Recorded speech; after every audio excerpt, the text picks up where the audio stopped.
Hi friends, I'm Sonia. Welcome to my channel Simple at Very Creative. ഈ വീഡിയോയിൽ chain സ്റ്റിച്ചിന്റെ വേരിയേഷനായ crested chain stitch എങ്ങനെ ചെയ്യാമെന്നാണ് ഞാൻ share ചെയ്യുന്നത്. പ്രീവിയസ് വീഡിയോയും ചെയിൻ സ്റ്റിച്ചിന്റെ വേരിയേഷൻസിനെ കുറിച്ചിട്ടുള്ളതായിരുന്നു. ലിങ്ക് ഡിസ്ക്രിപ്ഷനിൽ മെൻഷൻ ചെയ്തിട്ടുണ്ട്.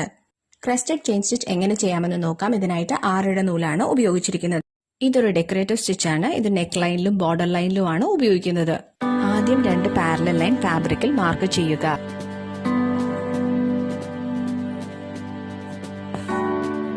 നീഡിൽ ഫാബ്രിക്കിലൂടെ എടുക്കുക, എന്നിട്ട് ഒരു സിമ്പിൾ ചെയിൻ സ്റ്റിച്ച് ചെയ്യുക.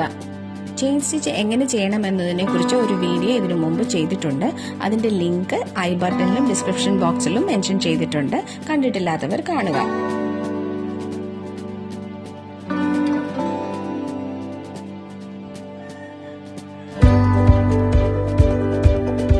ഇനി താഴത്തെ ലൈനിൽ നീഡിൽ ഫാബ്രിക്കിലൂടെ താഴോട്ട് എടുത്ത് കുറച്ച് സ്പേസ് വിട്ടതിന് ശേഷം നീഡിൽ ഫാബ്രിക്കിലൂടെ എടുത്ത് ത്രെഡ് നീഡിലിന്റെ മുകളിലൂടെ റാപ്പ് ചെയ്ത് നീഡിൽ പുൾ ചെയ്യുക.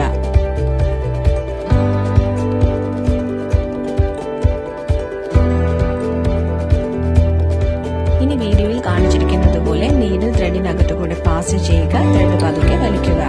വീണ്ടും ആദ്യത്തെ ചെയിൻ സ്റ്റിച്ചിന്റെ അകത്തുകൂടെ നീഡിൽ ഫാബ്രിക്കിലൂടെ താഴോട്ട് എടുത്ത് കുറച്ച് സ്പേസ് വിട്ടതിന് ശേഷം നീഡിൽ ഫാബ്രിക്കിലൂടെ എടുത്ത് ത്രെഡ് നീഡിലിന്റെ താഴെ കൂടെ റാപ്പ് ചെയ്ത് നീഡിൽ പുൾ ചെയ്യുക.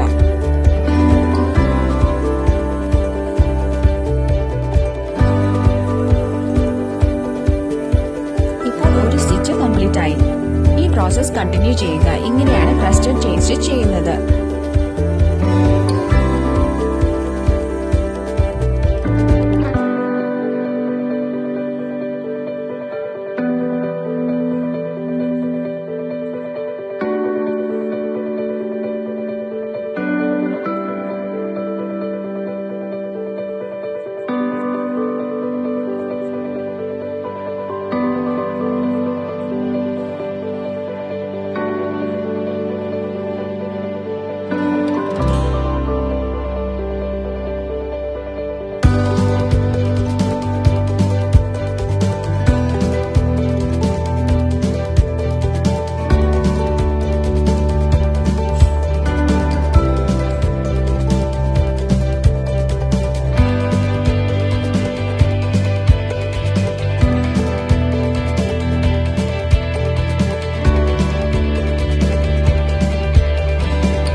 clarification, please write in the comment section and press the like button to this video if this was useful. Thanks for watching.